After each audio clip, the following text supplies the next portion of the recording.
Good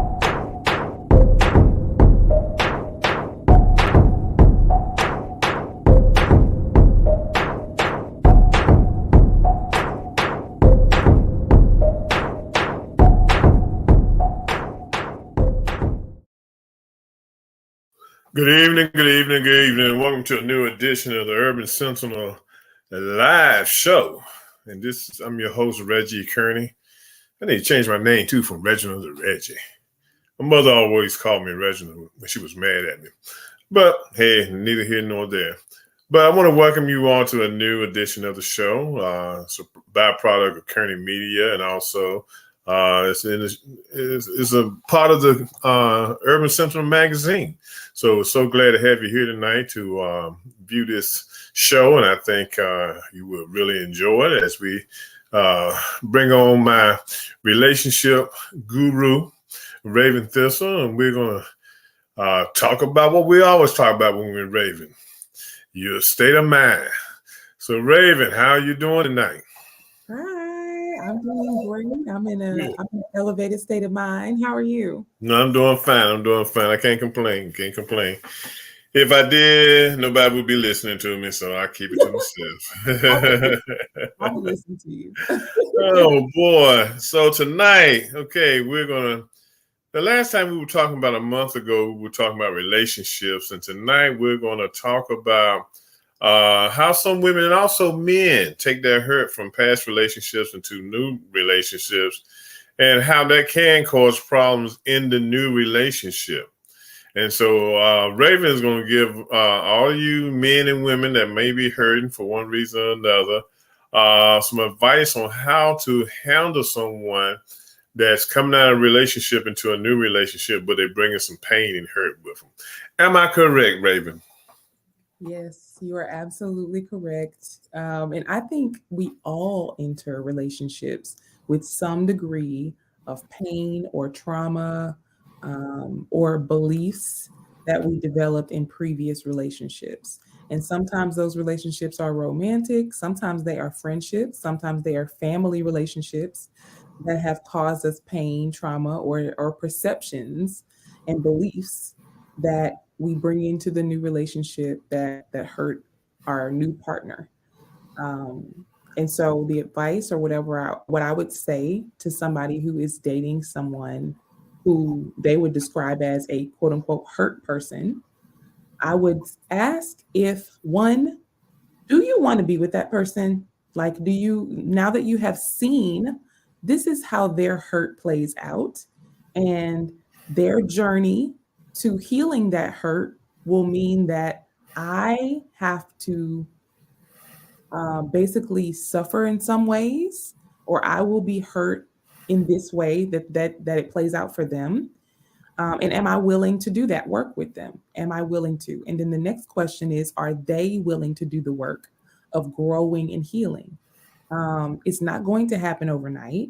If let's say that it is a woman and she's hurt from previous relationships and she has an attitude, like for her, it plays out with her just being moody and snappy and short, just having an attitude. And maybe she acknowledges that, yes, I know I have a bad attitude and it's something that I really want to change.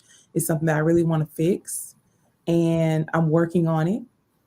And, in the meantime, while she's working on it, it's not going to go away overnight. Are you willing to deal with that? Are you willing to be the guy who is patient with her while she works that out?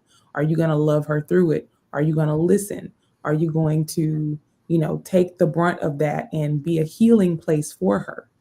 And then vice versa. Let's say ladies, or, maybe same-sex couple, whoever you are, that the man has a mother wound or even a father wound, and he shuts down and he doesn't communicate. He is, withdrawn at times when you need him to be present. Are you willing to, if he acknowledges, yes, I know that that's something that, hurts you, and it's something that will get between us if I don't fix it, and I want to fix it and I want to work on it. Are you going to be willing to go through the process with him of working that out? And it's going to take patience. And any relationship that you get into, the woman with the attitude, she can say, well, he just couldn't deal with me. This is just how I am. It's who I am. So I left him behind because he couldn't keep up. He was weak. And then she goes into the next relationship, and guess what? It's still you. So you're still gonna keep showing up that way in every relationship. You're gonna have the same problem until you work on you. Same thing with the man who withdraws. You can't, blame it on the other person and not take the brunt, because it's gonna follow you into the next one. So if you find yourself in relationships with people who are hurting, the question is, one, and first and foremost, do I want to invest my emotional energy into their healing journey and walk with them and take on this with them? And two, do they want to do the work with me as well? You first, them second. But I think in most cases you're going to find in today's society, most women and men aren't willing to probably work with another person to get through that hurt and pain. I think they're going to feel like, hey, I can go into, to the next person and find me a relationship where I don't have to put up with somebody trying to get themselves together, come out of a hurtful relationship. I think we all been through it, and during our lifetime, I know I've been through it at least one time, but I think we all been through it, where we've had someone hurt us and we just say, we just withdraw from the world. Yeah. And that's the thing. You're right. You can't just leave and go to someone else. And that someone else is going to have something too. All of us has something that we are working through and healing with. So the question is, do I want to deal with this person's stuff? Mm-hmm.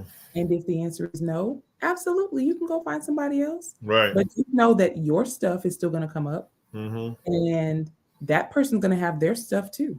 So it's about figuring out, which person's stuff can I deal with? Do I want to deal with? Who is really serious? And if you've been in a relationship for a while with somebody, the question is, have you seen any growth? Not have you seen them grow completely out of it, but have you seen any progress? And you can go from there. And even then, even if you've been in a relationship with somebody and they do have progress, you have to ask yourself every day, every week, every time it comes up, am I still okay with this? Am I still okay with this journey with this person?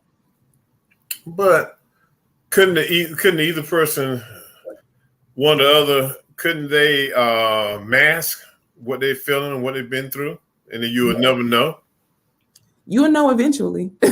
You can't mask it forever. It's going to come out one way or the other. If you're there long enough, you're going to see it. But yes, people do that. People mask. People absolutely mask. And sometimes we mask from ourselves. We tell ourselves a story about who we are.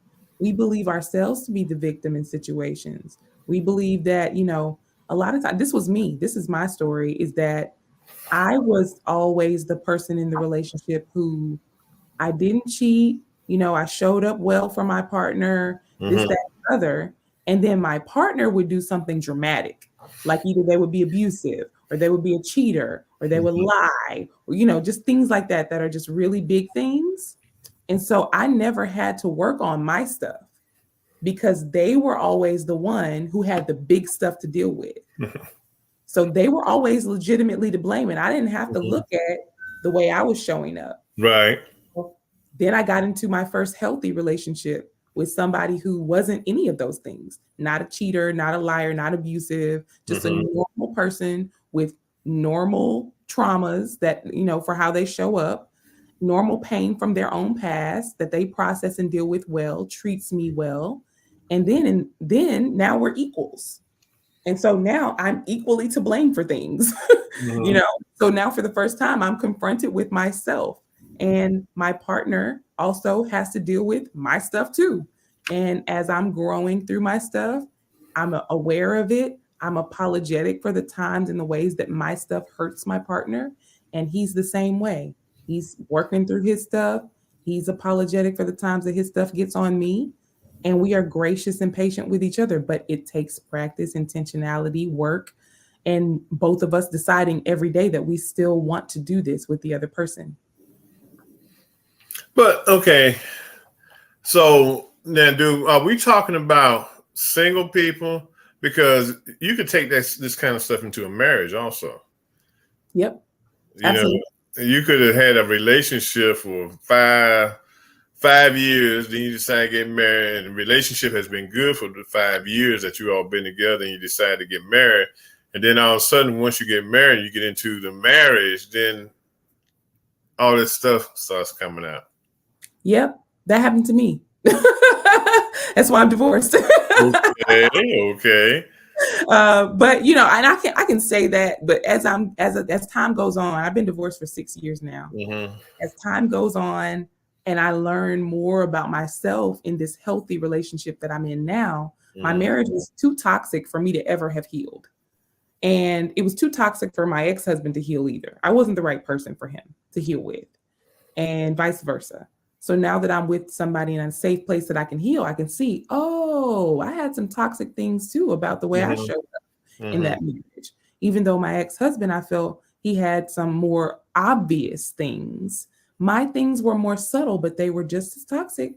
Mm-hmm. So I think even in that marriage where, you know, the other person's stuff comes out later, you still have to make the decision whether or not you want to help them with their stuff. And in my opinion, when you're married, there is a bit more of an obligation to do that, to show up.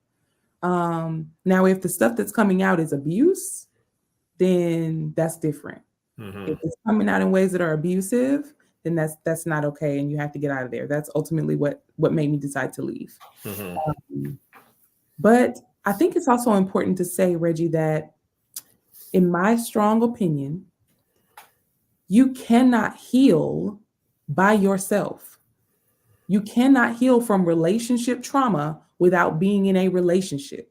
The only place that you can heal relationship trauma is in a relationship, because that's where it got broken, that's where it got hurt, and that wound is related to how you relate and connect with someone else. And so you need someone else to come and fix it. And that's scary. It's scary and hard. It requires a lot of vulnerability. What you can do by yourself is practice the skills for healing. And so, in my opinion, the skills for healing are vulnerability, honesty, graciousness. And when I say honesty, I'm not just talking about you're not lying. I'm talking about you're going the extra mile to tell the truth. That means calling the other person out sometimes, even when it's uncomfortable. It means learning how to have difficult conversations and lean into confrontation at times if you're not comfortable with that. And it also means learning how to shut up and be still at times where you really want to speak, but you shouldn't. Those are things that you can practice when you are single that prepare you for a relationship, to heal in a relationship and to have a healthy one. If you practice vulnerability, I practiced a lot of this stuff while I was single. I was single for 5 years before I met John. Mm-hmm. And so I practiced while I was on the dating scene, even though it was so terrible and, you know, just awful being out there with all the things. Uh-oh, Reggie, I hope you're okay. You all right? It was awful, but I used every opportunity, every situation with men as practice, because I knew eventually I would find the right person and I wanted to be ready. I believe that how you practice is how you play. So if you're out there being a player because you're single and you're out there trying to get it out of your system, it's not going nowhere. Those are habits that you're building. So when you get into your relationship, you're going to find it difficult to be completely faithful. You haven't practiced. So practice the tools for having a healthy relationship while you're single. Practice vulnerability, practice connection, practice not giving up on your friends when they go through hard times. Practice, you know, all the things you want in your relationship. And that way, when the person comes along, you'll be ready. Now, wouldn't you say it's kind of hard, well, for a man, knowing how man operates, for them to say give up being a player for 2 or 3 years to prepare themselves to get married? I don't think it's any harder for men than it is for women. I think it's equally hard for both sexes. I think that there is a narrative about being a man that we give men a lot of permission and excuses to be shitty people. And we Mm-hmm. don't give women the same permission and excuses to, we shame women for doing the exact same thing. But I don't think it makes it any easier for women. You know, women have a lot of options. Women have oftentimes more options than men. So it can be difficult for a woman to turn that down. I mean, I've been in a relationship for almost 2 years now, and there's at least one man in my DMs every week, at least one, usually more.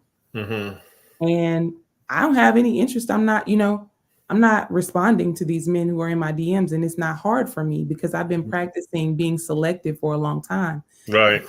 If you practice, even if you are a man, like I'm not trying to shame anybody for going and get their freak on.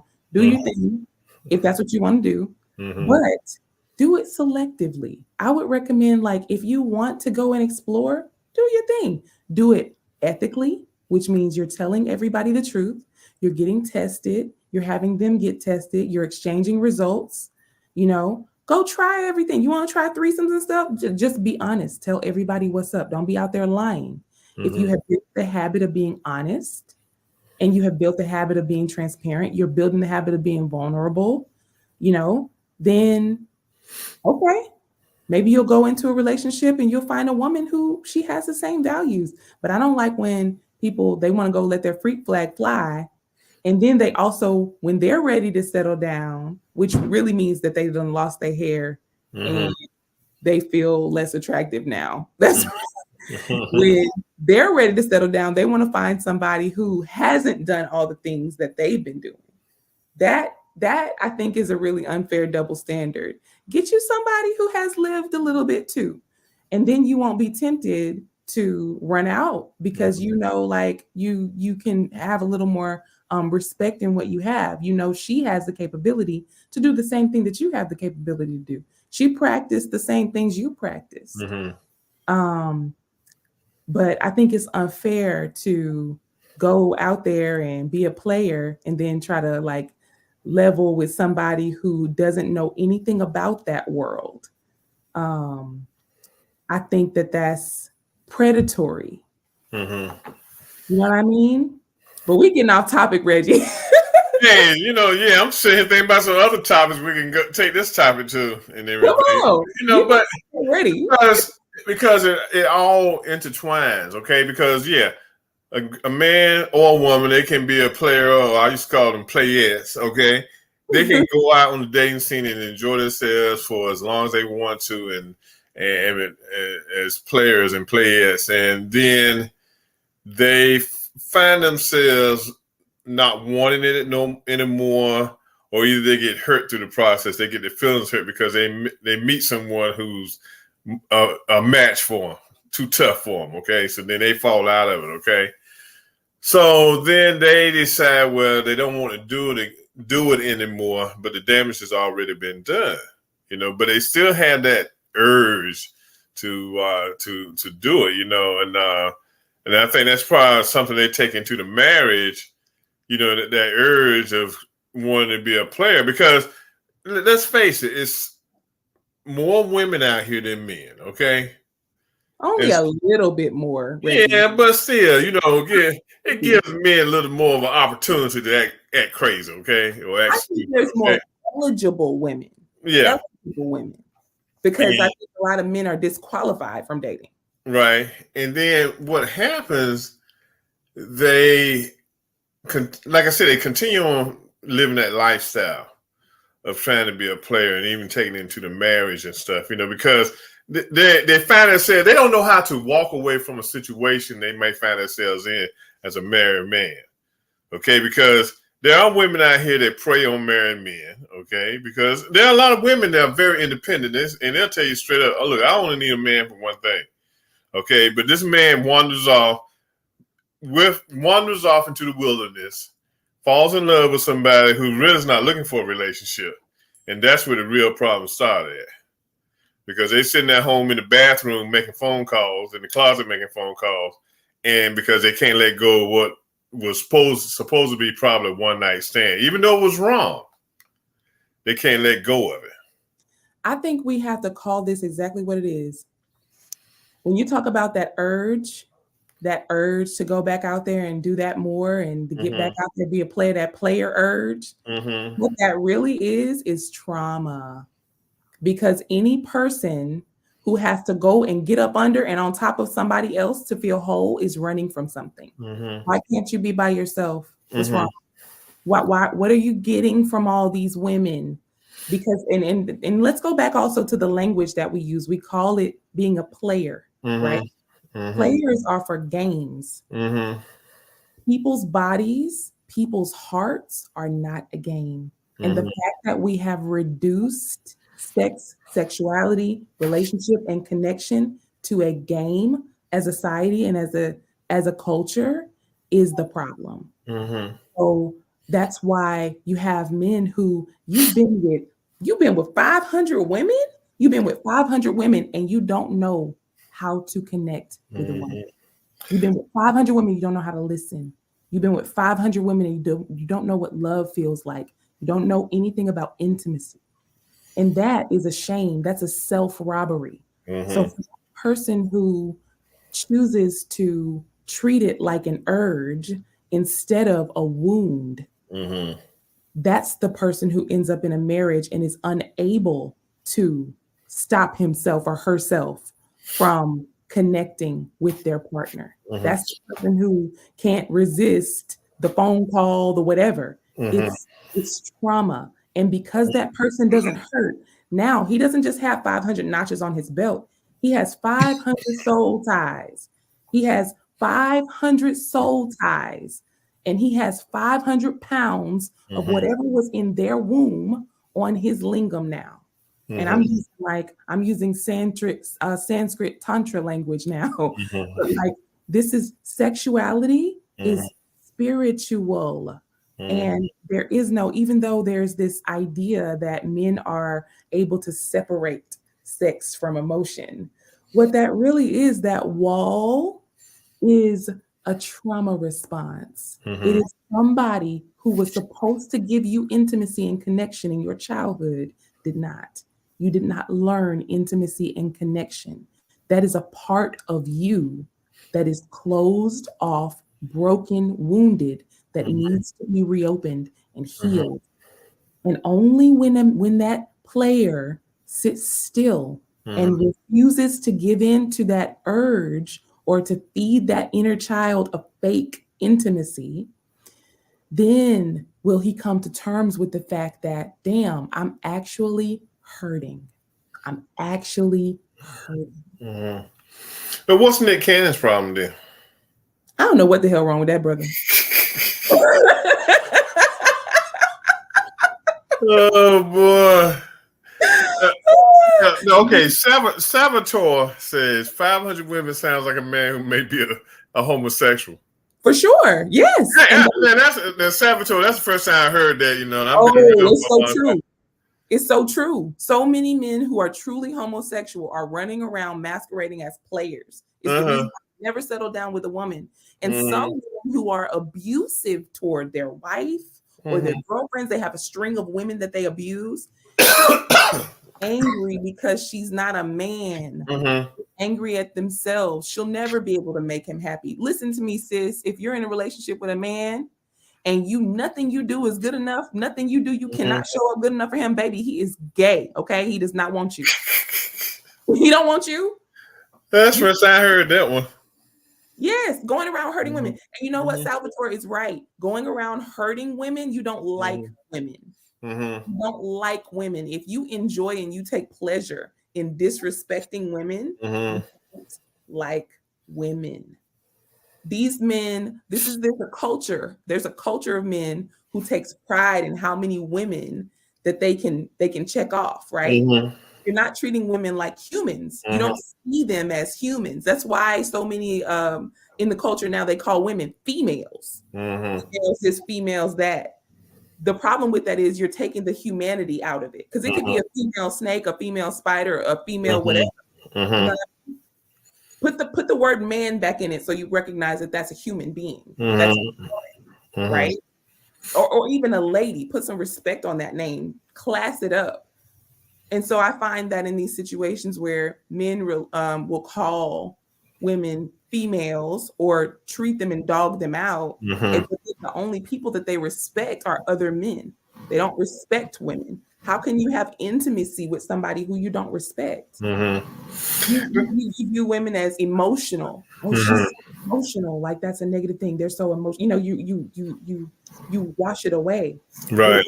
your homeboy, when your favorite basketball player is tearing up at the basketball game because he just lost, now you got tears in your eyes too. You can connect to that emotion because it's on your hand. But you connect to the emotion of a woman who's going through the pain that you caused her. That's my bro, that's gay. Okay. Ain't never heard it. Actually, I can't even put that out there as being like overarching gay because actually gay men tend to be comfortable emoting and connecting with everybody's emotions. So it's not always gay. Sometimes it's just a wound that they have to heal. Right. Now, Mark was saying that he said, "How safe is it to admire other women when in a relationship?" I have seen some who are comfortable with that, and others who are not. Now, I do admire other women. Okay, I'm gonna be honest. I think if God gave you two eyes to look, okay, then just because you look don't mean you're supposed to jump onto it and everything. But I don't think there's nothing wrong with admiring the beauty that you see in a woman, as long as you don't cross over that line to do more than just admire that person. You know, hey, with my gray hair and my ugliness right now at my age, I hope somebody sees me attractive sometime when they walk past. Oh, that's a good-looking old man, okay? I think we all want to have that feeling of being admired. So I don't have a problem with admiring a person, or even my wife. I mean, because I know women admire people. I ain't gonna say women. I think everyone sees someone that they admire and say, "Oh, that's a good-looking person," or they carry themselves well, or whatever. You know, I think where the real problem comes at if you maybe run into that person a couple more times, and then one time you by yourself, you cross that line to go a step further. I think the line is the conversation to have. What is the line? You know? So I think every person's relationship, they should determine what is acceptable to them. Admiration can be safe, or it can be a violation. It depends on your partner, the rules and boundaries that you set in your relationship. But I also would say, for me, I legitimately don't find other men desirable besides my partner. I can see Michael B. Jordan. He is attractive. Do I have a desire? No. Do I have and that's internal. So really this is not about, like, it's about boundaries that you set with yourself as well. Like, spiritually speaking, from a spiritual perspective, my Tantra guru recently dropped a gem that still has my head spinning. He was saying how when people are in this sexual act with their partner or whomever, they may fantasize about someone else in that moment. They're fantasizing about someone that they have admired in another moment or another situation. And he was talking about how that is unconsensual, because now you are bringing that person's energy into this space. It's unconsensual for your partner, and it's unconsensual for the person that you are fantasizing about. So where the lines are for admiration is an interesting conversation, because you may be just looking just to look right now, but your brain is going to bring that image up to you later again. It's sort of like porn. Being on Instagram is very much like porn sometimes, with the type of content that's out. So, I think everybody has to determine what their personal boundaries are, what's okay with them. You are admiring, for me in my relationship, it's not okay with me. For my to be hyping other women up online, it's not okay with me. You can't be liking no, you can't be giving everybody your attention, your time, your energy. That's only for me. And if you don't like that, you can go be single and do your thing. You do whatever you want. And it's vice versa. For me, it's about respect. I respect my partner, and I expect him to respect me as well. But for some people, I know another couple that I'm friends with. They went to an event, a carnival event, and the The man in the relationship was just like oogling all the booties and just looking at everybody's head on a swivel the whole time. And she was okay with that. Uh-huh. She was doing it too. They feel like Mm-hmm. that's okay.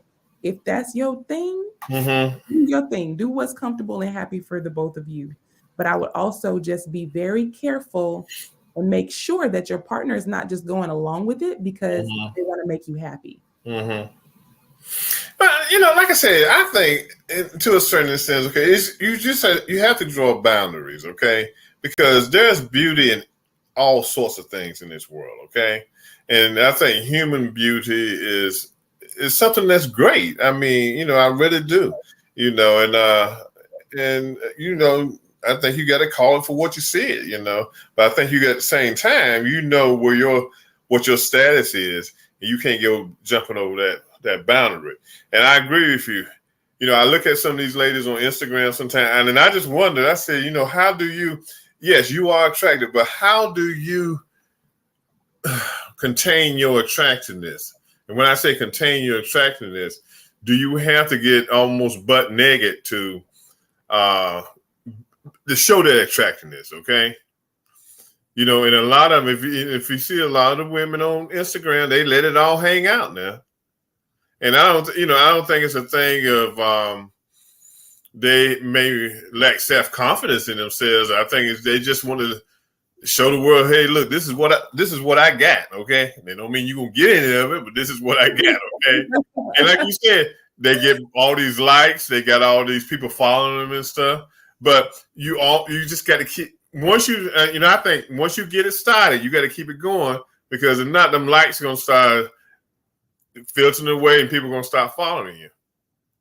And then in some cases, it might be a thing of self-confidence for some women, I think you can never know for sure what somebody's reason for doing, anything is. I always assume that when women are dressed however they are dressed, that they're dressing that way because they want to.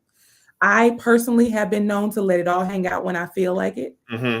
If I feel like showing extreme amounts of cleavage, I definitely do that. If I feel like having my ass hanging out of my shorts, I'm definitely going to do that. And I do that because I feel empowered to own my body and myself and whatever I feel like doing. Do I do that all the time? Do I do it because I want attention? I promise you, I actually would rather no one look at me. I would prefer not to have the attention, but I know the attention comes with it. So whatever. So for me, I'm sure that people may look at me and think like, oh, she's trying.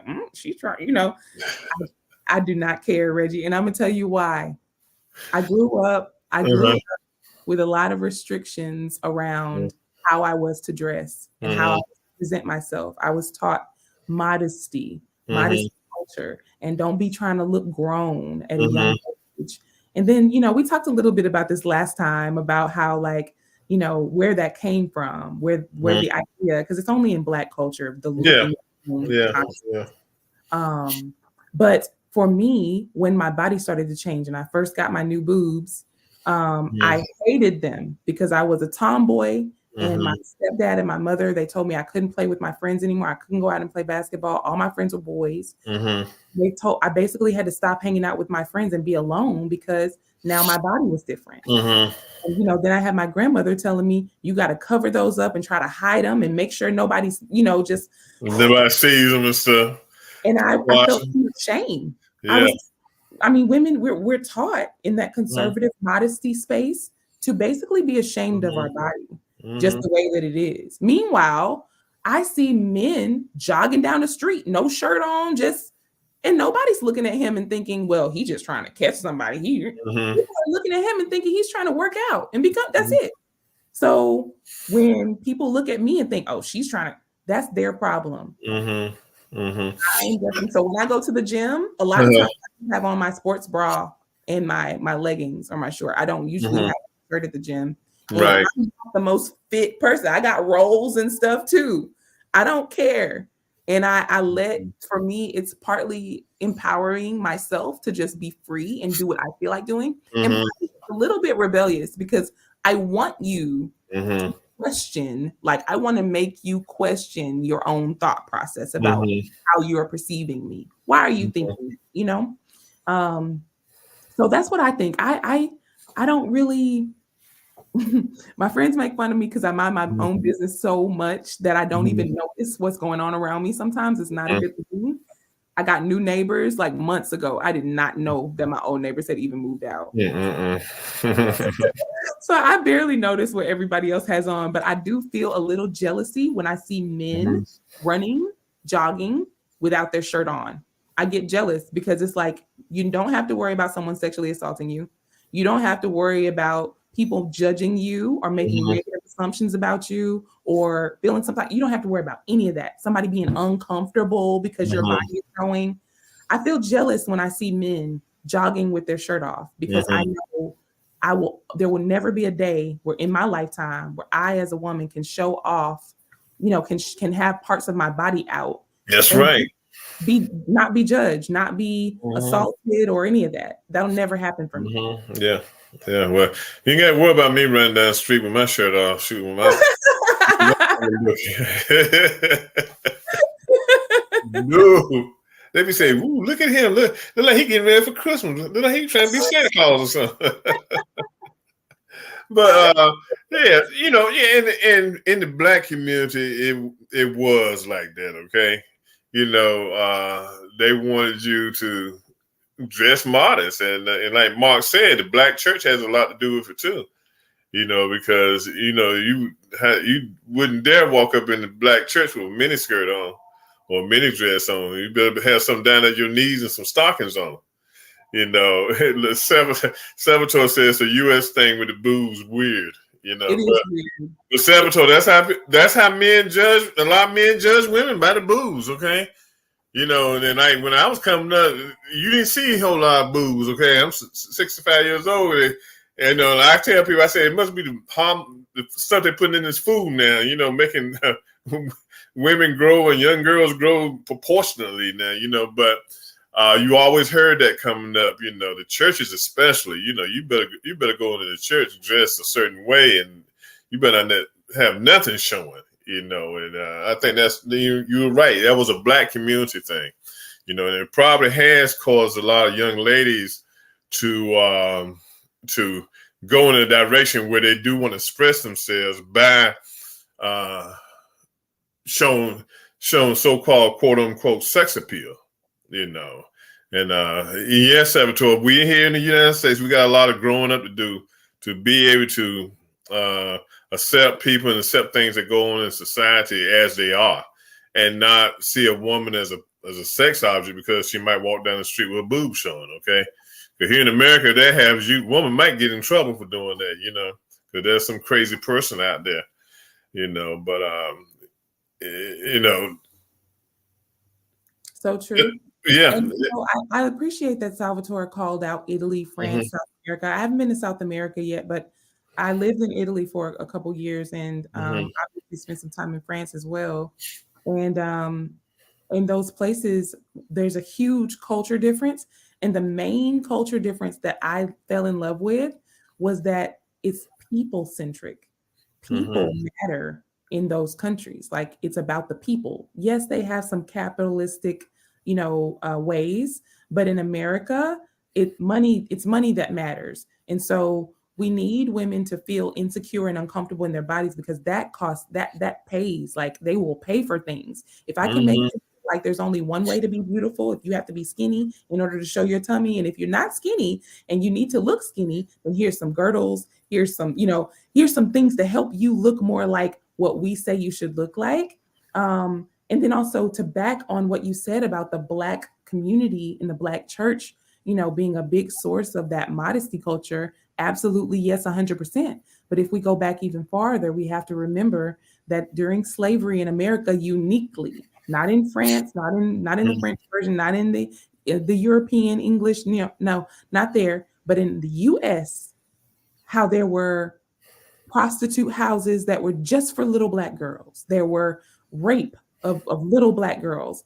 The modesty was a way for Black mothers to try to protect their daughters from, Hmm. from being preyed on by white rapists. And so the culture of modest, the reason why the modesty culture is so strong for us and different from other cultures, and there's this thing about not looking grown. They would try to make sure that their daughters looked as young as possible, too young, much too young for rape. Mm. Um, and that's a very sad part of our history that's very often overlooked, not discussed, Mhm. especially when we talk about the origins of modesty culture and why it's so much stronger in the Black community than it is with any other racial or ethnic group that I'm aware of. I got Puerto Rican friends. Yes, their parents feel some type of way about, the Catholic background and things like that. Mm. Asian, European, that's a whole different set of reasons. So, not saying that they don't have their own sets of modesty culture, but the origins for Black culture are also rooted in slavery and in the mass oppression and use of women's bodies as objects. And that's Mhm. why I think the Black woman has a unique hurdle to overcome when it comes to being objectified. Mm. Good point. Good point. Because yeah, it was different with slavery. It was different with slavery because that so-called quote unquote unquote master was always more interested in his slave women and young girls than he was in his own wife. And Thomas Jefferson is a prime example. You know, A disgusting human being. yeah, is a prime example when you look at his family lineage. It's like he was out there. He was disgusting. Yeah, he was out there. He was absolutely out there. But yeah, but we still got to figure out what's going on with Nick Cannon. Is he? No, seriously, does a man have mental issues, problems, troubles, something, somebody punched him in the head, or he had a bad relationship or something? Something's going on with him, because in his eyes, what he's doing is no big deal, but I think it sets a bad example for young men who might not have the money he has, and they go out and try some mess like that. They might end up in prison because they can't pay the child support. He's not paying for them kids either. Well, I mean, he ain't paying enough, probably, but He keeps getting in trouble because he's not paying. yeah. We got all these kids and he's not paying. But I think that well, first of all, I don't know that brother. I Mm-hmm. don't know what I don't know. I can't even begin to understand what would drive someone to choose that type Mm-hmm. of lifestyle and create that type of lifestyle for themselves. Um, and I probably never will. But what I will say is that for the women, please don't allow somebody to do, please just don't be the fifth, sixth, seventh mother for that man, honey, please. Mm-hmm. I don't know what he is saying to these women. I don't know, but I just it I can't imagine. And Mm-hmm. I'm sure that they're different too. They have a very different mindset or a different Yeah. set of goals in life than what I would ever understand. But Mm-hmm. sweetie, come on, you gotta want more for yourself than to just be one of Nick Cannon's baby's parents, Baby mothers. mamas. And the thing about it probably would be different. He was just married to one person. He was having all the kids. That's another thing. You developing and you developing and portraying yourself as a family man. But gosh, just don't know. But I think with him, honestly, like I said, I don't know him either. I think there was probably a breakdown somewhere. Somewhere in his life there has been some kind of breakdown, and this might be a way this might be a way of him, surrounding himself with love. But you got to realize those kids gonna be older one day. Okay, they're gonna get the 12 and the 13 and 15-year-olds and 16-year-olds. They're not gonna want to be bothering him on a constant like they, probably deal with him there because they babies. They don't understand. But as they grow up and begin to understand, they might not want to be bothered with him. I think children understand a lot younger than we realize. Mm-hmm. And Salvatore's comment, he said, is the woman, basically, is the woman to blame. And no, I'm not trying to blame the women for this. Nick Cannon is responsible for Nick Cannon's penis exclusively. Mm-hmm. Um, but I am speaking from the perspective of a woman, just as a woman to women. If you already see that this man has so many children, whether he's taking care of them all or not. Don't set yourself up for that situation. It's just not a situation where you can be like exalted as a person. Um, Mm-hmm. and not that you can't be respected, but just out of respect for yourself, I would not choose that for myself, and I would advise my sisters against it. Mm-hmm. Now, as for Nick Cannon, I guess I didn't say anything directed to him because I don't know. What do you even say? Like, what? Just, ugh, stop it. Stop it. I think you see what Saboteur said. Oh, he says Nikki's gay. I don't know if I Ugh. don't know if he is. I don't know, but I know he needs to sit down somewhere. I know that. Cut it out. Mm-hmm. Yeah. I'm thinking about the children. I'm thinking about the children. Mm-hmm. I'm divorced and I have two children that are Mm-hmm. product of my failed marriage. Mm-hmm. And my daughters, they have to now have, and that now on one hand, when I left, I made the decision that they could possibly have two happy homes instead of one miserable one. Mm-hmm. And so even in the midst of them living in two happy households, their dad loves them, they have a great experience with their father. I love them, they have a great experience with me. They still hurt because they want one household. They tell me this. Mm-hmm.